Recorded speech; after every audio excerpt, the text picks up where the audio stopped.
whole government shutdown thing was always just a big ploy. Let me explain. Longest ever government shutdown is finally coming to an end. They're saying that the broad framework for this agreement was negotiated by Senator Angus King, Jeanne Shaheen, and Maggie Hassan, as well as GOP senators, has now, quote, more than enough members of the Senate Democratic Caucus to advance. I went to research what was so different about this new bill, and the answer is absolutely nothing. They say that this deal is a pragmatic off-ramp from the initial stalemate, a quote-unquote cleaner CR with some wins for both sides, but it largely kicks the core fights, ACA subsidies, Medicaid cuts down the road without resolution. I'm still tired of having to explain to people that you're living in an austerity nightmare because they choose to make it an austerity nightmare. A single-payer healthcare system would save a minimum of $500 billion a year in healthcare costs, which is probably the biggest expense that we have on the books, aside from the military. Covers everybody,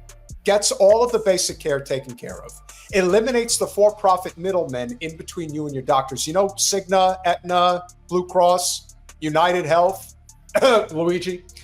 Those organizations don't need to exist. So when I hear them fighting over the crumbs of the ACA, I'm thinking, you know what? I feel terrible for people that live in abject poverty, but I have no sympathy whatsoever for these people that run in circles supporting the Democratic Party. One of the main reasons why the shutdown began in the first place is because the Democrats feared electoral backlash from their base. This is an article from last month, and they said that, quote, it's been clear to them that the American people don't want to see a Democratic Party that capitulates to a Republican extremism.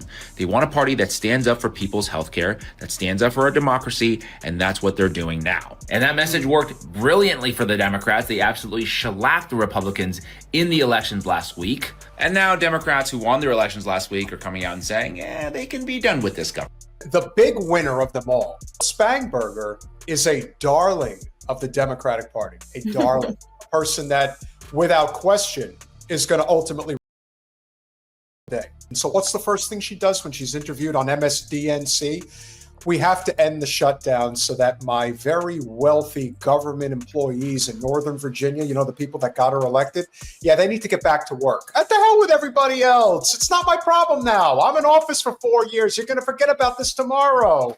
So why care? Is it just me, or is like Spanberger, Slotkin, and Amy McGrath all cut from like the same mold? It's like the Democratic Party keeps trying to make fetch happen with like these CIA Fed candidates. Yeah. They keep doing it.